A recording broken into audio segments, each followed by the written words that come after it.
You got your mama's sunshine, you got your daddy's rain. You're like a piece of heaven in a hurricane. Hey guys, welcome to this week's podcast. Christmas is over and we're looking at the new year. New Year's is funny.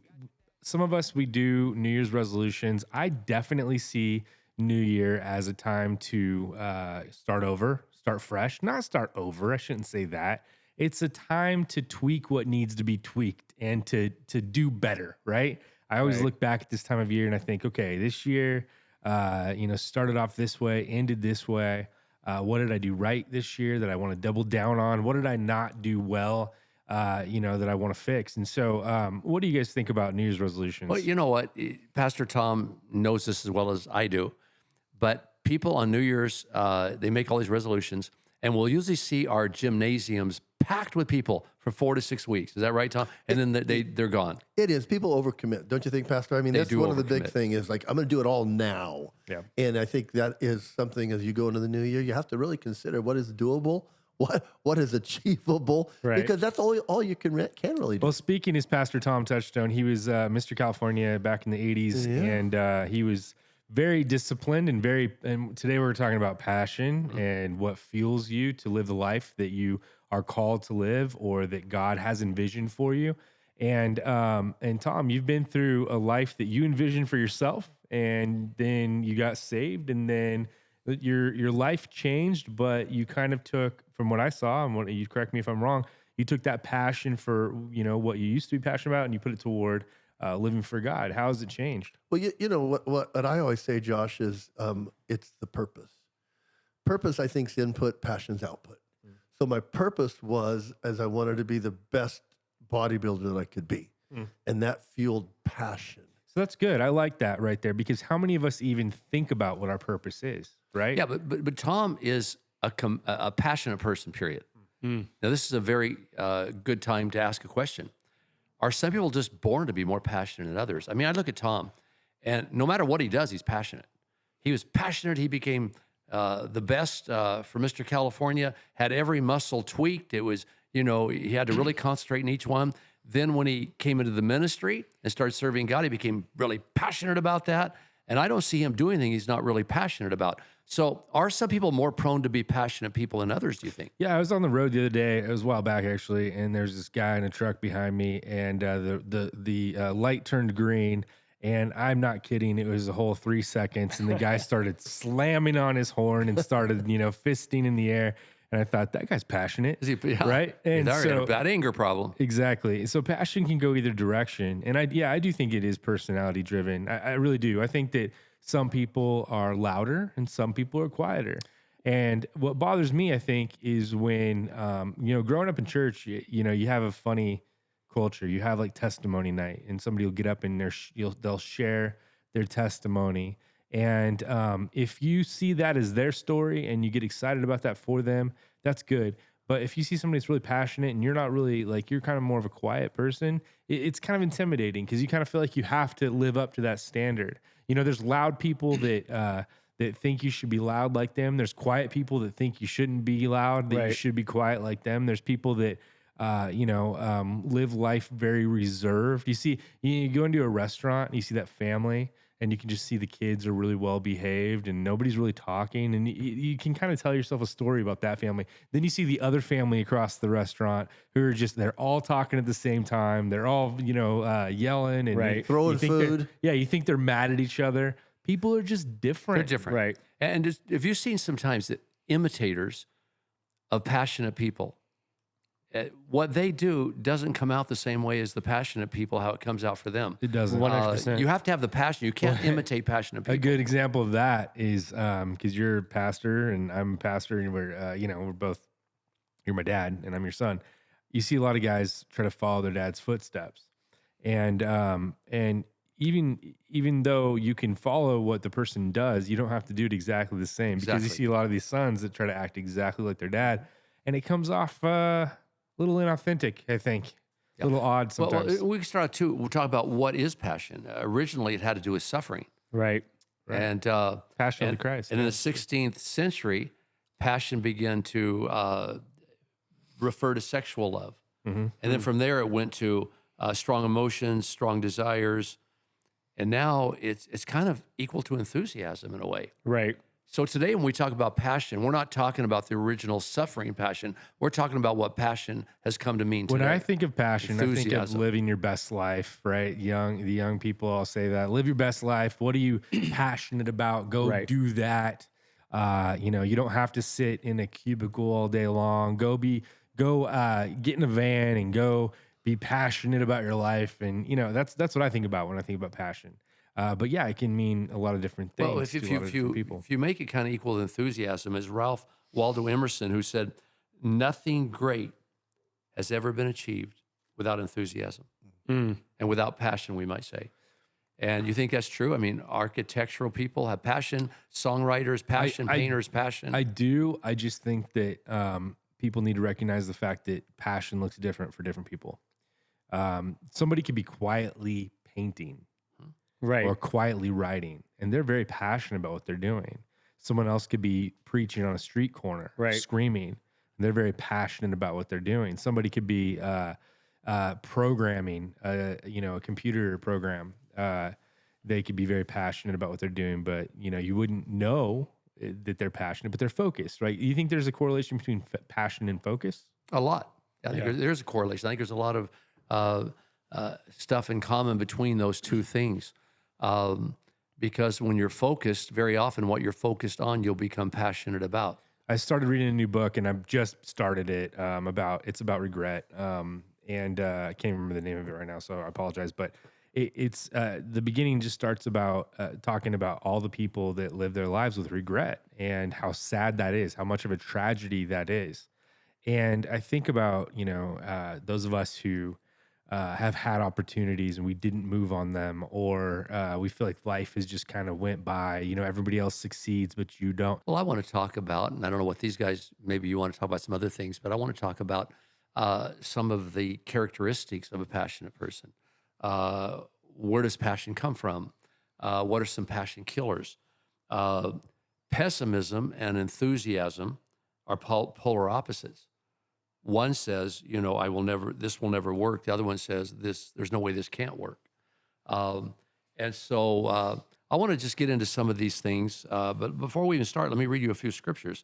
It says in 1 Corinthians 10:31, so whether you eat or drink, whatever you do it to the glory of God. And in Colossians 3:23, it says, whatever you do, work heartily as for the Lord and not for men. Now, again, what are you guys passionate about? Let's maybe start there. Tell me what are you really passionate about? We know you're passionate about God and your walk Right. with Him, but what are some other things you're passionate about? I'm passionate about communication, and when I say that, I don't just mean mediums of communication. I mean I'm passionate about people getting the truth through our communication, and how can we improve that? How can we really explain God in a simple way to where it's understandable, to where maybe you've been hurt by the church, or you've been hurt by people in the church, or maybe you've been hurt by people that call themselves Christians. How can you separate that from who God is and see who God is? And so there's all these different messages that I've had that I've wanted to share with people, and I'm very passionate about doing that well. And so that's where my focus is. Yeah, mine definitely has to do with just knowledge. Like, I love learning new things, and I have a passion for constantly learning. Like, I feel like if there's something that I can learn that's new, like I love going on YouTube and discovering new subjects and things. And I think that just keeps me fresh. It keeps me new. But I also have a passion for just cameras and technology in general. I just know, like, people know sports teams or follow sports teams. It's funny. I get really excited about new camera releases and when they come out and what technology's into them. But yeah, I get really excited about stuff like that. Enthused. I think it goes back to, and I think as we're talking about it, I think it's one of those things where we always talk about, Pastor, where it's an elephant and they're all feeling different parts of it. Yeah. So I do believe still that for me, I've always had to have a purpose. Yeah. And once I had a purpose, then I got passion for that purpose. And there again, I lived kind of in the middle of my, I had a before Christ, I had a BC. and after death of Tom, and I was a bodybuilder, and I achieved everything I wanted to. I'll never forget. I always wanted to be in the magazine, wanted to cover, and I remember the first day one of my first covers for Muscle and Fitness came in, and I went out and opened the mailbox. And I looked at it, and I'm like, wow, and I finished reading it, and I was like, wow, this should be the epitome of my life. Next morning, I woke up, and I'm like, got to do this all over again.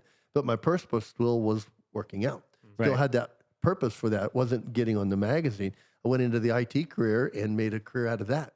Then Christ came along, and what I can tell you the difference it made was Christ became my purpose. And then everything else followed after that. Before everything else, I can even now work out with Christ as the head of my purpose. I can still do IT. I can still do ministry. But the purpose for me became bigger than just what it was. And where does purpose generically come from, speaking as Christians? I mean, God gives us purpose. Right. And when he gives us purpose, he anoints us, and that anointing turns into passion. Purpose comes from your values. What do you value, right? And so if you value money, success, then your purpose is going to be wrapped around that. If you value looking good or, being noticed, vanity kind of, then your whole purpose is going to be wrapped around that. Is that true, though? Because I value a lot of things, but my purpose isn't centered around them. I mean, well, I value them, but my purpose isn't centered around But them. you have a hierarchy of your values. Okay, though, that's true. right? And hierarchy of your so purposes. the hierarchy of your purpose is based on your values. And so this is something I've been delving into recently that there's actually it's silly, but there's a deck of cards that it's value cards that I have, and I go through them and I look and I say, this is important to me, this is important to me, this isn't that important to me, and I just kind of mess with the deck a little bit, and I mess with the priorities of it, and that's a way for me to look at what I'm doing in life versus what I actually believe I should be doing, and closing that gap, because that's honestly what life is. Right? It really is. It's about knowing what you're supposed to do and doing it. That's it, right? I mean, there's a writer who, Stephen Pressfield, he's a writer of many books, many films, and he wrote a book that I love. It's amazing. It's called The War of Art.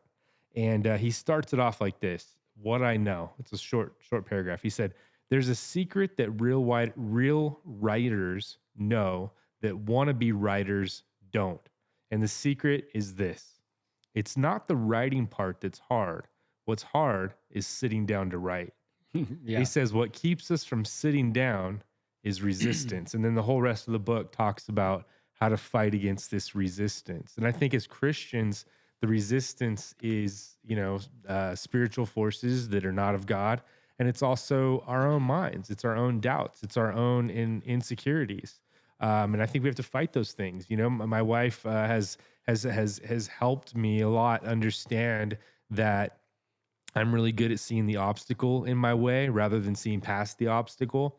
And I've had to learn that when I see an obstacle, that's just a challenge. That's an opportunity for me to learn and grow, like you're saying, Vince, right? Like, to get around that obstacle. Right. Vince will spend time in the evenings. I don't know how he does this, but he spends time rebuilding engines and doing, working on old cars. And then he gets up in the morning and does all this different thing. He loves He loves that learning process. He loves the challenge of overcoming. And I think if we can get to that point in our Christian life and get our priorities straight first, get that point done, then your passion starts to come. I mean, Jesus said, where your treasure is, there your heart will be also. And that is one of the scriptures that gets thrown away and misunderstood the most, I think, because people all say, follow your heart, right? Do what you're passionate about. Right. What if you're not passionate about anything? Right. And that is a very real possibility. Well, let me piggyback on that. Let me explain. Okay, let me go just ahead. explain what that verse means for people that don't understand. And Dad, you've taught this to me too. When you say where your treasure is, there your heart will be also. You have to think about what your treasure is. What's important to you? And for me, it would be my time, my energy, my resources, right? All these things, that's what's important to me. Right. And so, in my family, of course, but I'm not in control of my family. So the things that are in control, that I'm in control of, that's important to me, I invest those things in the kingdom of God. And if you do that, then all of a sudden your heart will follow that, right? It's just like when you get married, you choose to date somebody at first, and there's an attraction there or something. There's something going on. You choose to, to kind of hang out with that person, but the more you hang out with them, the more your heart grows toward them. Well, right? Vince was talking about focus a while ago, and that verse in the Bible says, "Where your treasure is, your heart will be." I used to think that was just the opposite. Where your Right. heart is, your treasure will be. Yeah. And I know I have a habit, and your mother knows it very well, that when I'm focused on something, it's hard to get me unfocused. For example, it might be hard to get me up to go do yard work, but once I start doing it, you can't stop me. Right. I mean, I won't eat nothing. Yeah. And let me ask you a question: are some passions driven by success? Yeah. For example, I am passionate for building churches. I love to build churches. Well, that goes along And with I the want to verse. see a successful church when I leave. That goes along with the verse. I mean, if you've invested in something and it's done well, then Right. of course your heart's going to be there. And yeah, you're going to wake up and be passionate about it. And I think that the people that find that one thing to grind at every single day, those people are the most successful. Well, I'm going to go back to something because this is like I do think people get lost in the details and not thinking about the overall thing. Pastor, I'll take it back when I got saved and came in the ministry. As I came into the ministry, you had a general idea what you wanted to do, but I remember there was a day I had a phone call with you, and we were looking for an administrator for the high school, and you were just telling, "Hey Tom, can you do these today? Because I got to find an administrator." I go, "Okay, let me know if you can help. I'll do anything you need." You call me back and you go, "You said you do anything on need?" I go, "Yeah." He goes, "Would you be the principal for 6 weeks?" And I go, "Yeah." Now I wasn't passionate about that. But I think in Ephesians 3:20, the Bible says that you can do anything more than you could, more exceedingly, Yes. because we trust in God and we know that He can do that. So my purpose was I came to serve God. If you needed me to do schools, I'm going to do schools. And I'm going to realize that God can make me exceedingly, abundantly more successful. But then you've always wanted to be successful at whatever you do. Right. I've seen that. Yep. When you set out to do something, you are going to be successful at it. In other words, if I ask you to do something, Tom, can you do this? Basically, what I hear you say, you probably don't really say it, but I hear it. Yes, I will do it, and you can be guaranteed it'll be a success. Right. And there's that driven. Well, Well, it's also it's because I believe in that scripture. yes.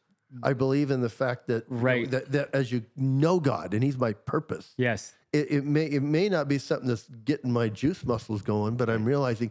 So then I think what starts to happen is that as you see, if you put God first, He says, what does He say? If you seek to save your life, you're going to lose it. Yes. But if you lose your life for my name's sake, you'll find it.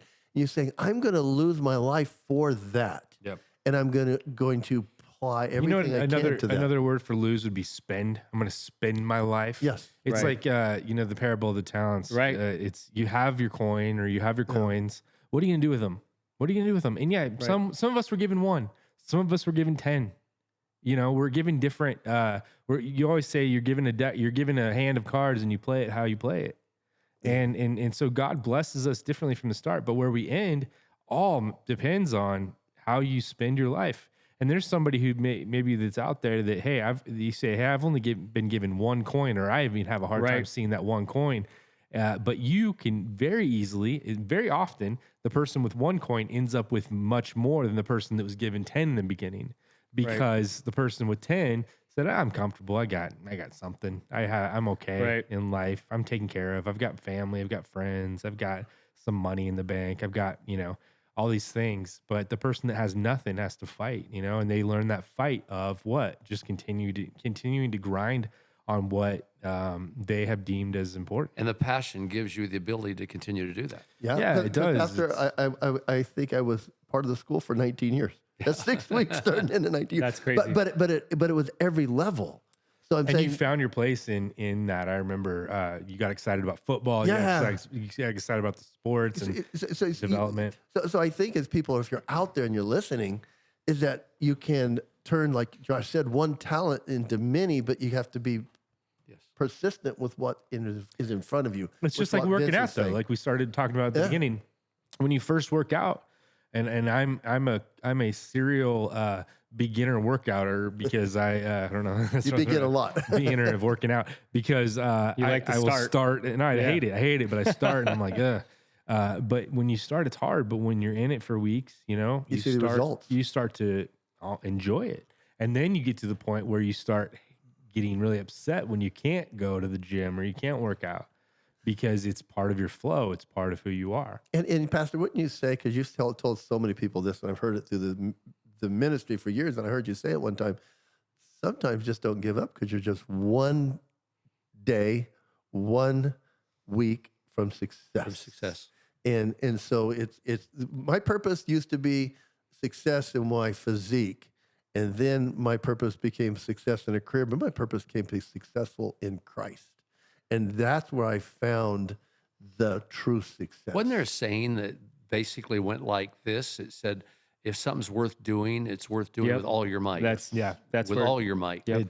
In this book I was talking about, The War of Art, he says, the following is a list in no particular order of those activities that most commonly elicit resistance. Okay. 1, the pursuit of any calling, writing, painting, music, film, dance, or creative art, or, being a pastor, whatever it is, right? Number 2, the launching of any new business or any new venture. Number 3, any diet or health regimen. 4, any program of spiritual advancement. 5, any activity whose aim is tighter abs, right? Any course, going to school, education, all these things. These are all things that we say we know that they will improve our lives. They will improve the lives around us, and we know we should do them, but yet life or resistance gets in the way. Let's talk about a few things that cause passion. I put down number 1, an experience, a defining moment. yeah. When the apostles saw the resurrected Jesus, it says that they responded with amazement, astonishment. They were awestruck. They were blown away. I mean, they just didn't rejoice. It's a lot heavier term than that. And their lives were changed. That was a defining moment, and their lives were changed. And they were passionate about God, about the gospel from that point on. And so a lot of things are birthed out of a defining moment. Right. MAD, the Mothers Against Drunk Drivers, was birthed out of a defining moment. One of the things you say, and I think it totally relates to passion, is you always say that God is making me pregnant with something, Yes. and so the idea would be that you something is a seed is planted, something is happening, and you really don't have a lot of control over it. That's how I take it, because like when you have a kid, do you have a decision? Is it a hard decision to decide if you're going to take care of that kid or not? No, of course not. Right. Yeah. Of course not, right? Right. And you have to take care of the kid. Right. It's not even a choice. Right. And so I think about like the calling of God and what he has for our lives. Yeah. I don't know if there's even a choice. Well, it right? has to be bigger than you. I think if you find yourself not passionate and unmotivated, I think the thing that you're striving for, the thing that you're doing, like you said, your treasure's small. The thing that you think is your treasure, the thing that you think is you're supposed to be doing, it isn't big enough. It's funny because Tom, we were talking about Tom having this, whatever he does, he's really passionate about, but it's because he has this deep belief in what he's doing. Like he really, really believes in what he's doing. And so therefore his passion meets the thing that he's chasing after. If the thing that you're chasing after is not that exciting, or it's not that great, or it's not that big, then your passion's going to be weak. Your motivation's going to be weak, and you're going to end up giving up. Like you're not, like if you're really, really honest, if you're really, really honest with yourself, you're not that excited to work out. No, right. No, I don't enjoy You're excited it. about the end result because you know that if you work out, you're going to feel better. You're going to be I able to run. enjoy like outdoor activities, long hikes or mountain bikes or something like that. Right. But Sure. the time element there is hard. Sure. So I have a workout room in my backyard, and it's not so exciting to go out there. Right. and I'm just get on going to the go back to treadmill. something you said. I'm still hanging on it, where you talked about being pregnant with something. Yeah. Right. Intimacy is one form in which people get pregnant. Yeah. And when we spend a lot of time around God and get very intimate with him in worship and prayer, I believe you get pregnant a lot. Yeah. And so I think a lot of my passions are birthed by Christ. And one of the saddest things that I see is people will do that. They'll go through that process. They'll get close to God, and they will feel that God gives them something. And what happens is I've seen it too many times. People will go to other people in the church and they'll start sharing the idea. And Yep. those people don't feel the same passion. They don't. Right. And that person feels defeated. They feel like, oh, well, no one sees it. It must not be good or real. And they give up hope. But the truth is that God spoke to you. He didn't speak to us or somebody else, right? Right. And so, and sometimes I think when we had, just to use that pregnancy analogy again, when we got pregnant the first time, when my wife got pregnant the first time, I shouldn't say we, I know some of the women are upset about that if you say that, but we didn't know if we were going to have a boy or a girl, and we didn't know what we were going to have. We just knew that there's a responsibility. There's time to think about that. We have 9 months to figure this out.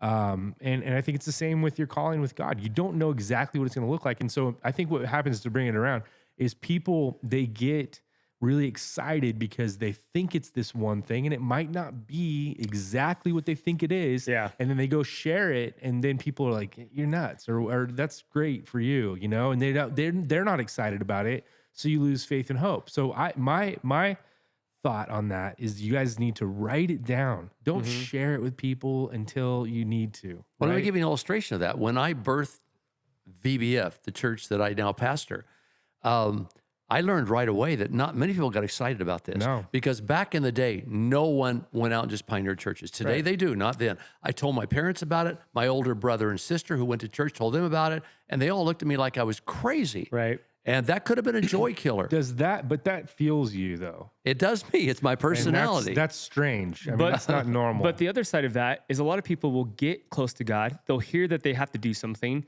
and then they're not willing to put the work in. They're like, that sounds good, but they're not willing to grind it out. And I think that's where a lot of people, where passion has to be a part of what you're doing. You have to really, really believe in the thing that you're doing. Otherwise, you will not. Let me bring it back around to God again, though. Right. Here's what I believe, and people that aren't believers are not going to understand this, but God gives me, he births me with things, he Right. impregnates me with things. Right. And the Bible says that when he speaks to us, Right. the result of that is faith. Faith equals passion. Yeah. And so when I am in constant communication with him, he keeps regenerating that enthusiasm for whatever he gave me to do. So he is my source of passion. Let's say that God leads you in a certain direction in your life, right? And it could be something internal, it could be something external, like moving to another place, starting something new.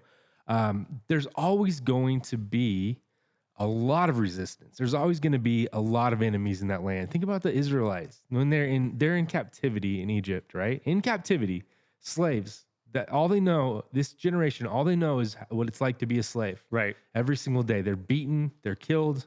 They have to carry bricks day in, day out. They don't get any rest.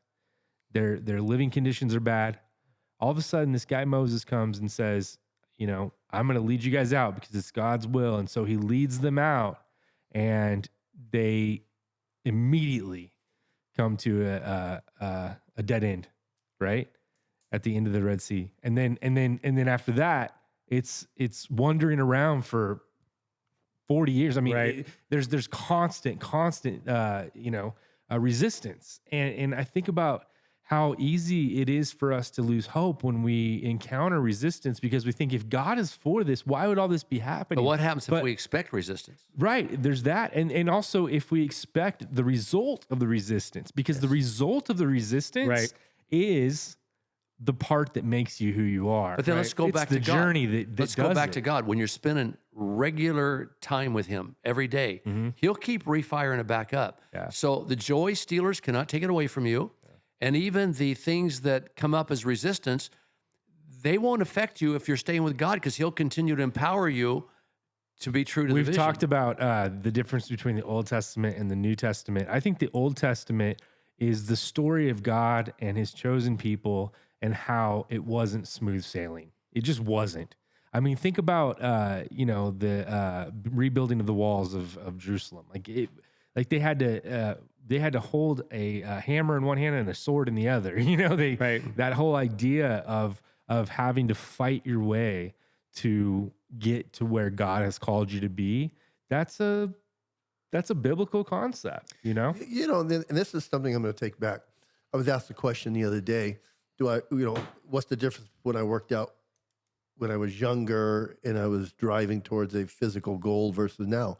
I go, well, there's no risk anymore. And they go, what do you mean risk? I go, every day I went in the gym. The night before, I was worried about going to the gym the next day because I could get drastically hurt. Yeah.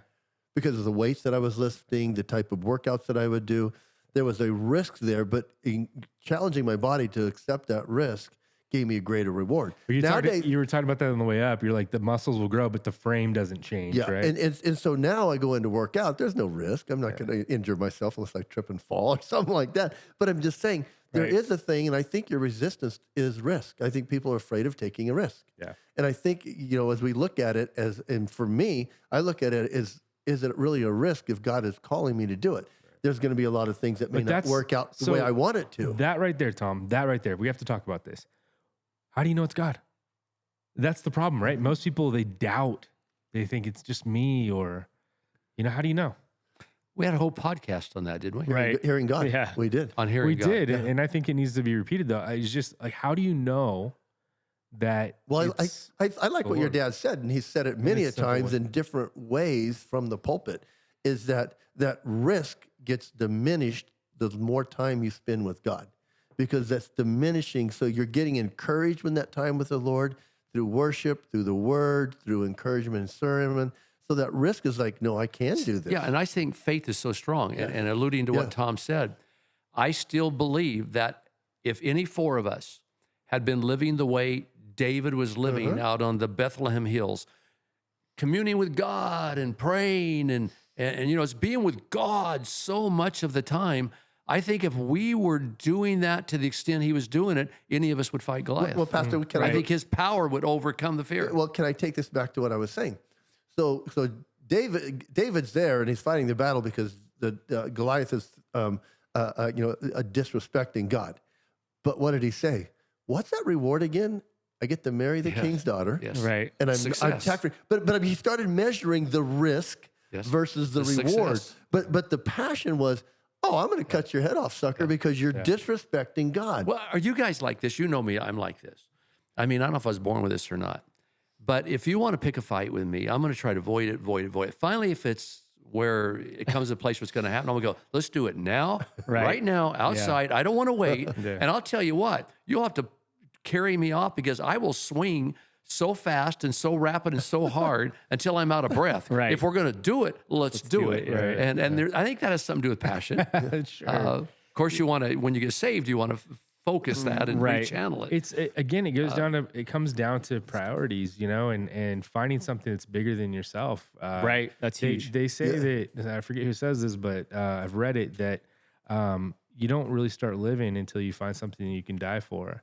And God and his kingdom is definitely that thing, but some people will do it for country. Some people will do it for their family. And I would die for my family. Absolutely. Let's go to a lighter note. I said that I think that,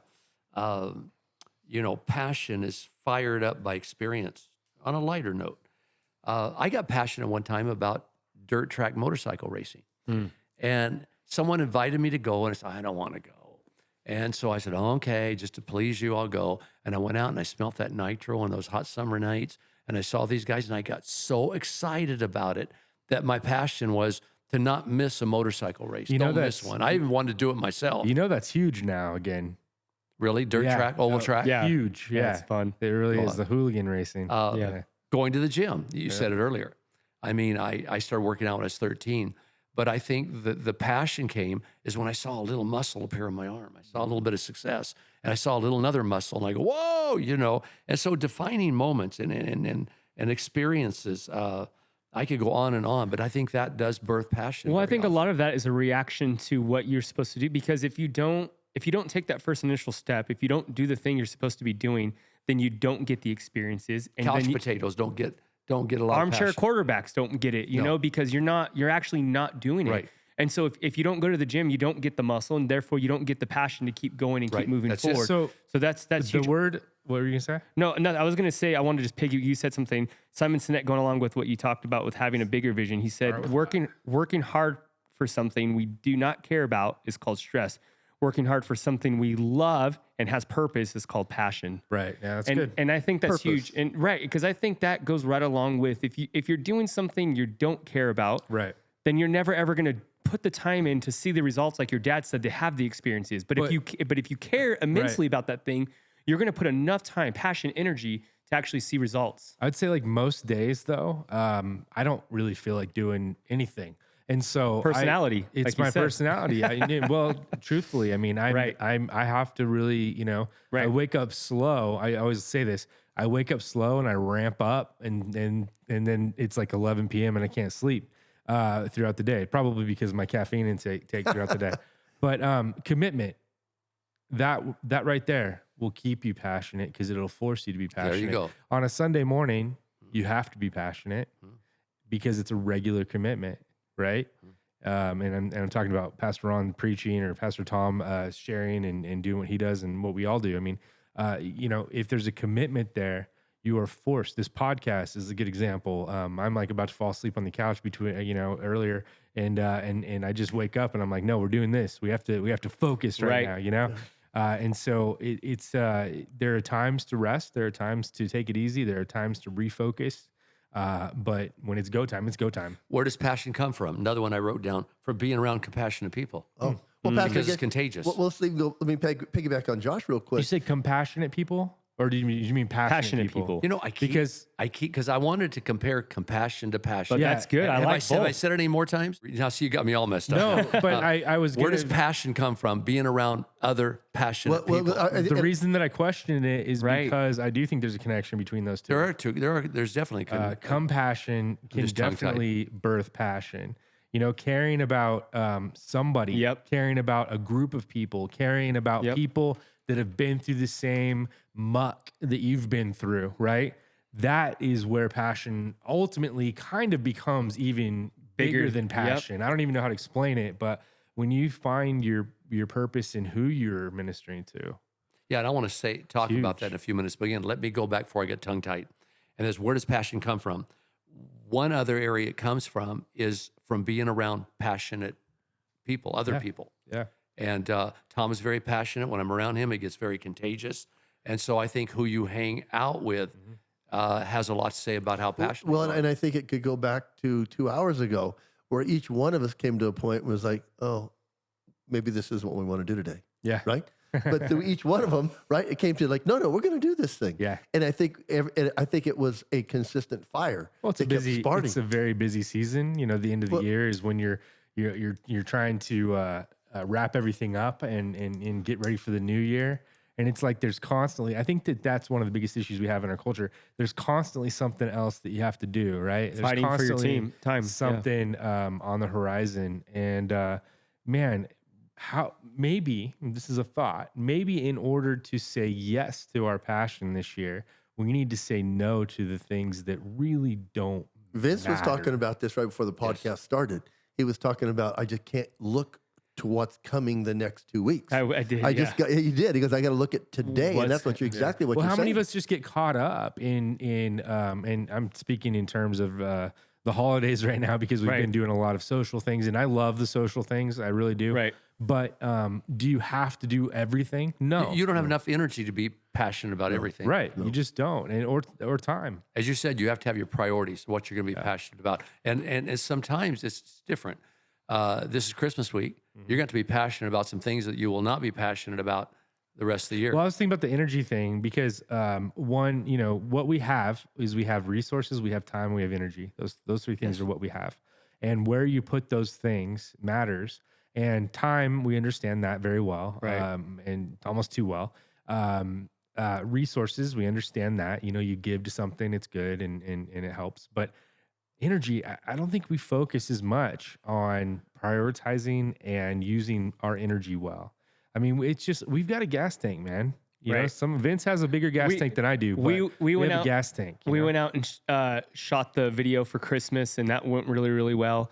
And we had this portable generator that ran on lithium batteries. And so the whole band, you guys saw the video. If you watch our live stream, you can go back and watch it from Christmas Sunday.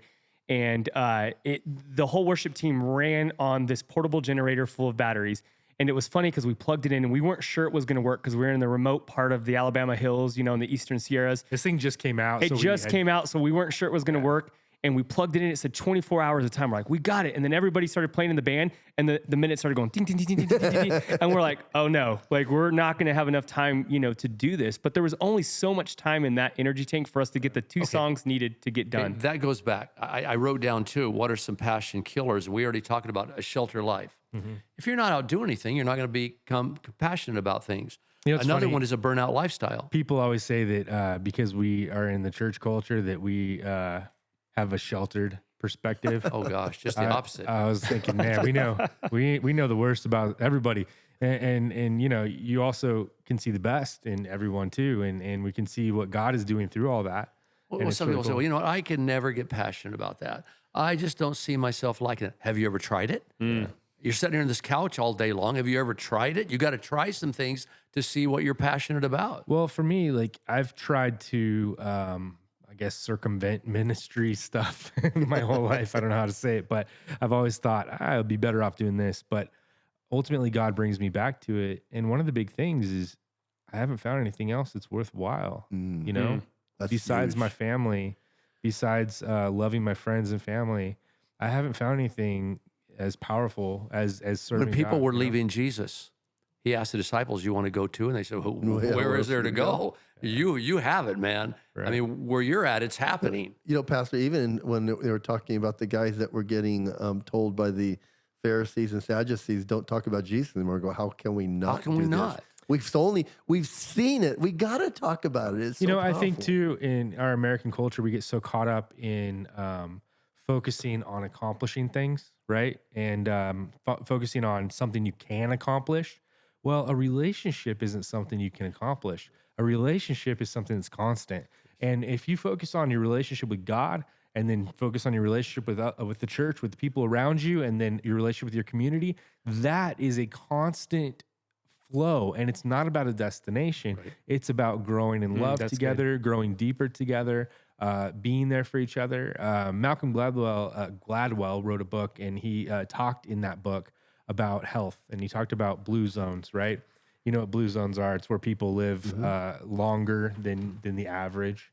And I think it was the book was Outliers by Malcolm Gladwell. But he talks about this Italian village actually in Pennsylvania, and it's named after an Italian village in Italy. And in this village, all these people were living a really long life, but no one could figure out why. They didn't eat healthy. They didn't exercise. Their lifestyles weren't traditionally what you'd think about when you see somebody that lives a long time. But they came back and they said in the study that they learned that the people were living longer because of their purpose and their passion for each other. Wow. They would eat at each other's homes. They would take care of each other. The community was so tight. So their compassion for one another, which leads us to passion. too. Exactly. And so, I mean, good Lord, if you're somebody out there that's like, what can I be passionate about? I'm not passionate about anything. Well, do you know anyone? Right. You know? That's huge. Because On the other hand, too, does a burnout lifestyle, will that rob you of passion? Yes, it will. 100%. If you're doing too many things, as Ben said earlier. Like you said, or I forget who said it. It was your Vince said that if you're doing something that you don't love to do, that's called Yeah. stress. You're saying that, right?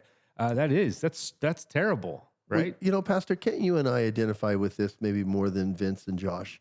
That the things you could do when you were younger, you don't have the energy to do when you get older. So you have to find a way to pass it off.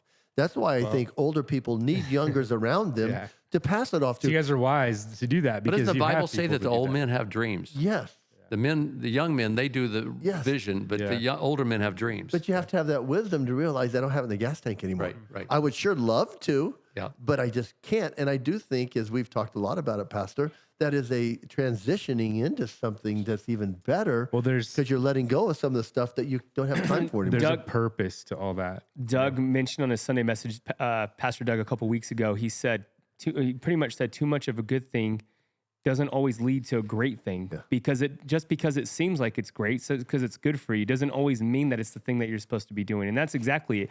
Like you said, you can get to a place when you're doing all this stuff, you're like, you're traveling, you're doing all this stuff, you think you're living your best life, but you're actually missing out on your purpose and the thing that God actually gave you passion for. Because you can get passionate about stuff, but that doesn't mean that it's going to last forever. You're going to burn out. You're going to get tired. That's why you have people, and this is even a great thought.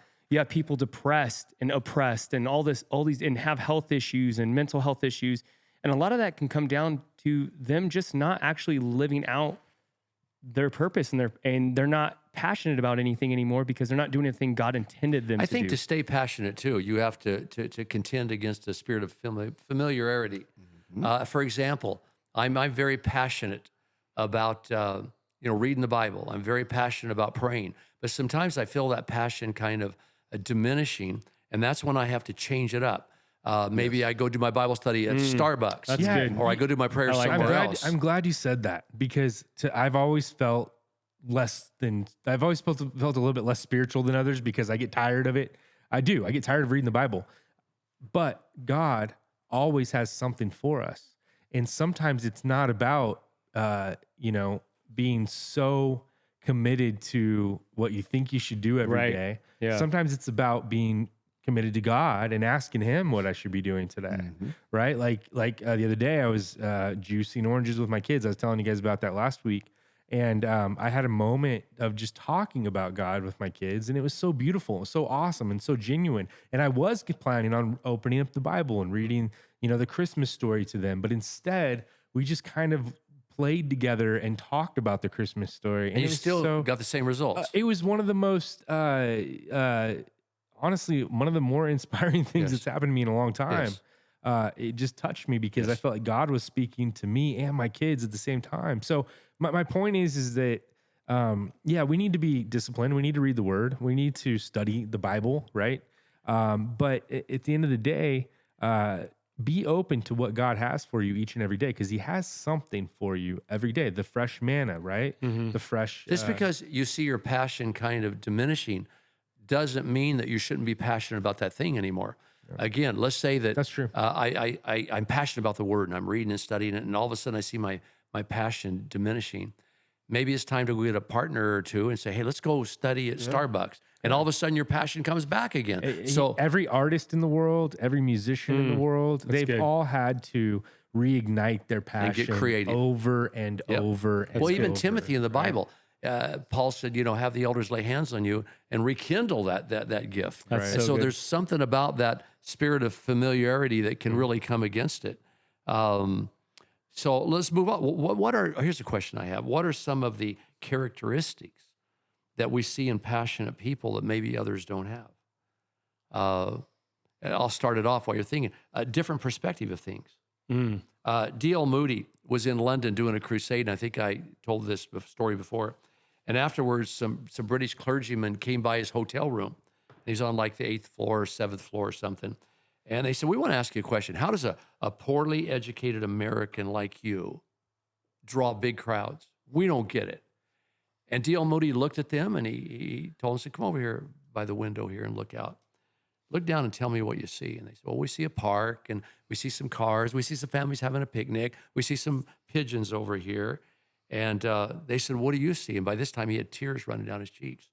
And he said, I see countless people who are going to spend an eternity away from God if they don't get saved. And so I think sometimes a different perspective of things is what passionate people have that others don't. They see things differently. Well, that's like kind of has to do with your habits, doesn't it? I mean, our thoughts are habits at the end of the day. Yeah, I think it's perspective too. For example, I choose to see God in a different way than many people. Which is a habit. Well, I don't know if it's a habit or just it's come from studying. It's part of my personality. I mean, again, when I came to God, I came passionately, going either you're a God of the Bible or you're no God at all. I want to know the God of this Bible, and I'm going to be determined to find that God. And I see God as a very personal God, a very caring God. I see my God as being involved in everything I do. But and so again, don't you think it's an everyday choice though too? I mean, do you think it's something you just decide once and then you live it forever? Or do you think it's something you have to keep choosing over and you over? got to choose every day. Yeah, I think that too. You get up every day and say, I'm going to choose God to be there for me today. So do you have any other characteristics that maybe very passionate people have that we don't have? I think Tom's in again is being successful. Tom is successful whatever he does. One thing that I realize, and I love this because I love being around you, Pastor, because honestly, I've never seen anybody reinvent more than you have. through the years. And I think you have to be willing to change. I think you have to be willing to change your pace, your idea of how to deliver it. My kids challenge me all the time at their different age groups. Now that I've got a son-in-law, I've got a different perspective on that. I've never had a son-in-law before, but now I've got a son-in-law, so I have a different perspective on how that works. But I think it's also going back to, my wife and I talk every night. My wife's in public education. And just hearing her stories gives me a passion for public education. Because like Duell Moody says, there's lost people out there that need a direction. So you're willing to change a perspective and go, okay, because there again, when my kids were in private school, I was all about private school.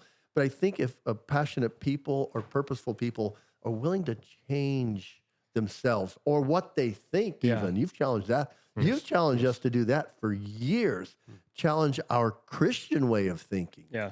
I think passionate people, a big characteristic is they share their passion or vision with other people and they get people in and on their passion. So it's like, I know like if I get a new mountain bike, I start telling my friends, hey, I got a new mountain bike, come mountain bike, you're going to love it. You're going to love it because it keeps me motivated or, to keep mountain biking. So I think passionate people get people passionate about what they're doing. And that goes back to our point we discussed a while ago, and that we surround ourselves with other passionate people. Yep. And I don't know if it's a characteristic, but I think of routine. People have the good routine, and that it's built around their passion. It's built around their purpose. So that because when you wake up, you feel a certain way, but you have to get moving, right? And once you start moving, you're reminded every single day of what it is that you're supposed to be doing. And, I think that takes time, but anyone can learn that. Do right? passionate people have different work ethics? Yeah, I think so. I think you're definitely, if you really care about what you're doing, you're, like I said earlier in the podcast, you're going to grind out the thing you believe in. And so I think those people, you see them just get right after it. And I think that does come down to routine, Josh. Sometimes you wake up in the morning, you're like, this thing. And I was telling Tom, we have, the last 2 weeks, I had a lot of stuff on my plate. And if I look at it a week ahead of time, I go, impossible. But if I look at it just day to day, I'm like, I can do this. I got this. We can totally do this. And I think that, that's a big part of it is just being able to motivate yourself. I'm someone to who, keep going. Yeah, I have to have inspiration or motivation.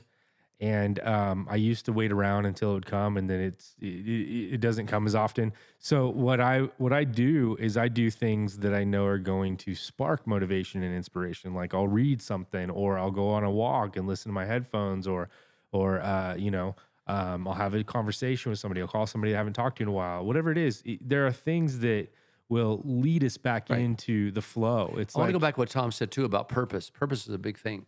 When I know I have to do something, I know I'm supposed to do it. I know God's calling me to do it. Okay? Many times I don't want to do it. And I tell Debbie, I dread this. I don't want to do it. I dread it.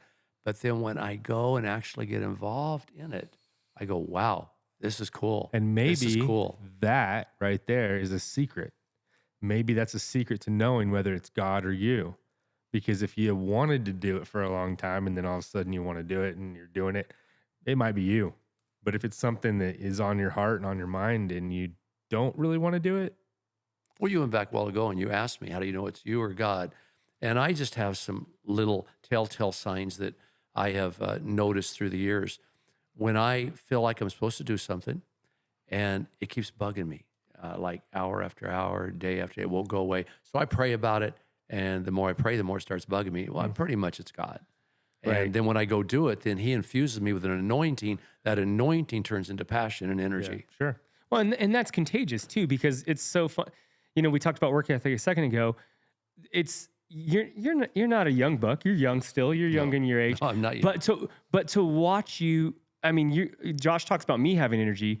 Your dad has energy that it doesn't even, it's like he could wake up at 7 a.m. and I think he goes to bed at midnight or 1 o'clock in the morning too. Same thing. Depends on the day. Yeah. Right. Depends on the day. But that's contagious because I know in my mind, I'm like, if you're working, I should be doubling up that or tripling up that, just because I'm seeing you go after it. I'm like, if you're still going after it, I need to also be going after it. Before you say something on it, I want to say something too about observations. You have protected your time.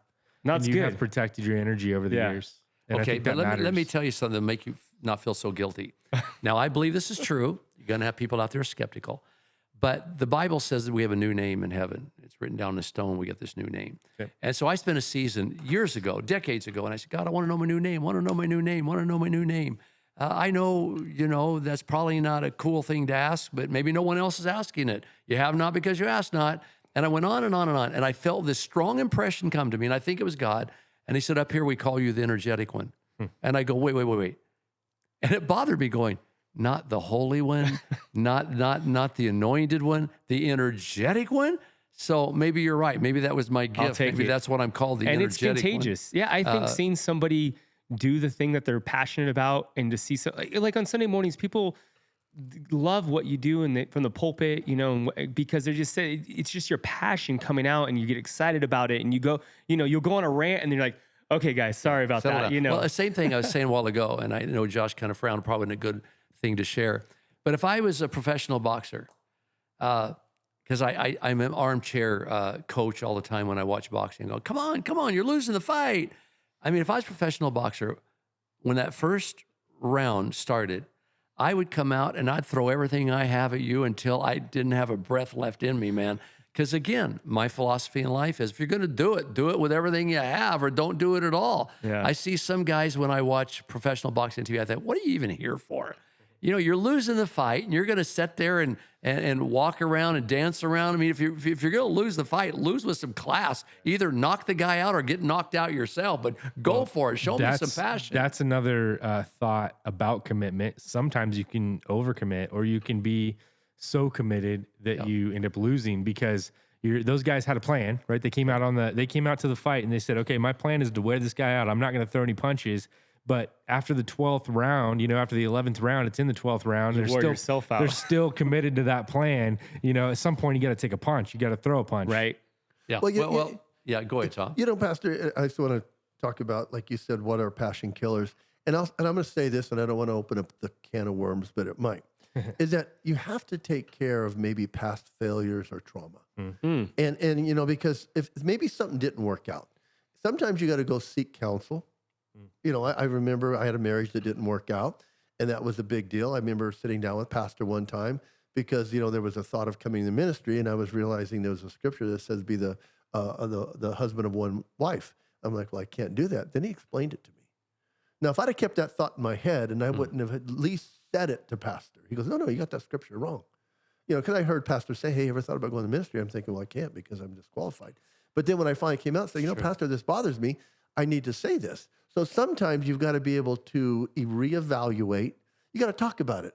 I deal a lot with first responders that have had trauma. And the one thing you try to get them to do is talk about the trauma. And I know it's difficult, but the minute you get to do it, it starts to pour out. And then the Bible says that if you need something, go to confess your sins. Confess something, talk about it. So I think if you're there, you've got to think, hey, I've got to fix something that may have been a problem before. And I'm not saying fix it, like be done with it, but at least say, I need a new perspective.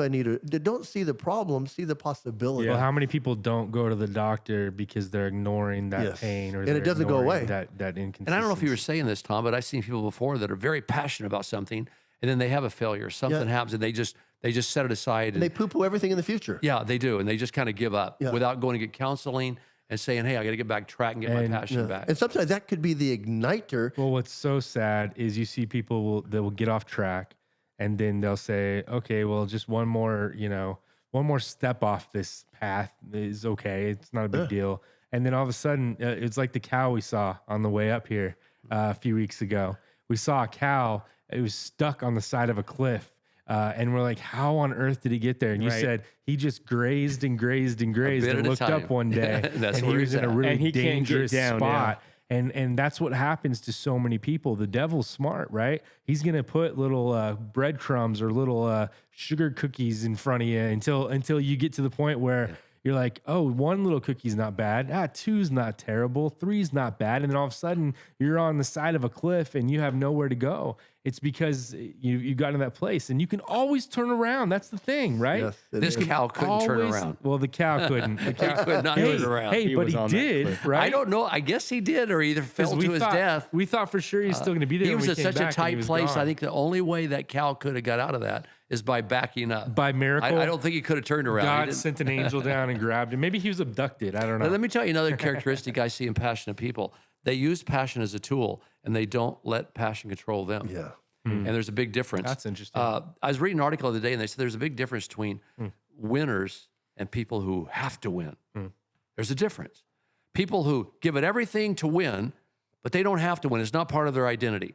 And so when they lose, they congratulate the other person. You were better than me today, dude. You were hot, you know. And so I think that's pretty good. We have to control our passion, not let our passion control Totally, us. and because some people can allow their passion to lead them really far off the path. They, Yes. this guy, this writer of this book I was sharing with you earlier, this War of Art, Stephen Pressfield, he said that originally Hitler wanted to be an artist. You know, he went to art school and he wanted to be this artist, but then he became who he became. But they rejected him. They did. They said he wasn't any good. They did, yeah. And so, you know, instead of just using that as motivation to double down, this guy goes the opposite direction, and he's passionate, but he's passionate about all the wrong things, and it leads, you know, to what it led to. So it's just you can easily become an angry Well, person. you know, I kept listing things, and I said something else too that I've seen in compassionate people that they kind of have a sensitive heart too, because compassion and passion kind of interrelate. Now, on the way up here, we saw a dog, and Josh has a very compassionate heart for the dog, and that compassion led him to passion. He went out and got bit a while ago, trying to pick that puppy up because we felt so bad for him. And that was the end of his compassion. Yeah, and going back to that and combining that idea with defining moments. I wasn't fully committed. I once was watching a video about girls who were being sex trafficked, and you know, and the camera scanned across one girl that really caught my attention because she reminded me of my granddaughter, and she looked so sad. And it was almost like in my imagination, I could see that young girl going, "Help me," kind of tears in her eyes, and I got so passionate about this sex trafficking, and we got to go back in today, and we were working with somebody for a long time, and we're not now. Orphans. When we went over on one of our trips, it was just a moment, but we were at an orphanage, and a little orphan came over and laid their head on my shoulder. And all of a sudden, my heart was stolen. And that's why now, how many orphans do we have? Like 400.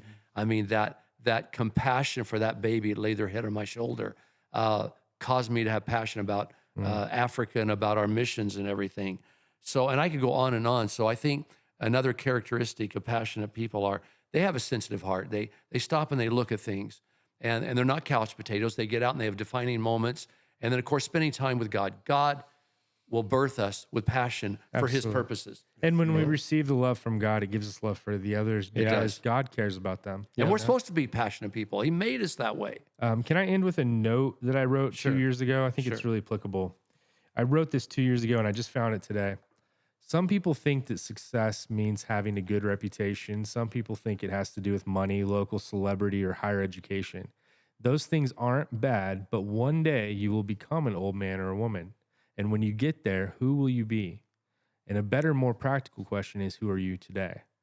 You know, and I think about what's the difference between people that become in character somebody who can be relied on, who can be approached for wisdom or, you know, respected. And I think that the difference between somebody like that and somebody that doesn't have that is somebody who's intentional and focused on their passion. And I might say, too, what will really stir up passion in some of our listeners today is to keep this thought in mind. What do you want your loved ones saying at your funeral? Yeah, What do you want them saying? true. Let's get on it today and let's be passionate about it. I was looking at my little girl, 3 years old, man. I'm 42, you know, and so she's going to get me for a few more decades probably, but who knows? But I just need to make sure that every single moment that I spend with her and the older one and my wife and my friends, like I need to make sure those moments count. you know? Let's get passion out there. Okay, folks, let's get passion. Let's expose ourselves to some things that God can build passion in our lives for, because there's a lot of needs out there. And if we would all be passionate about at least one need, we could get this job done that God has for That us. thought about the little girl, the On my orphan shoulder. laying Oh her my head on gosh. your shoulder, that made me think that she needed love. And there are millions of people out there that need love right now. They need a shoulder to put their head So on. if you're having a hard time thinking, what is it? That's probably a good place to start. I right? agree. And a good place to end. Yep. All right. Love you guys. Love you guys. See ya. Happy New Year. And going out to the great unknown.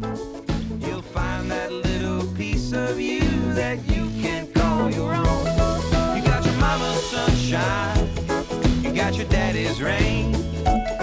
You're like a piece of heaven in a hurricane, and it's bubbling over like sweet champagne. sunshine. You got your daddy's ring. You got your mama's sunshine. You got your daddy's ring.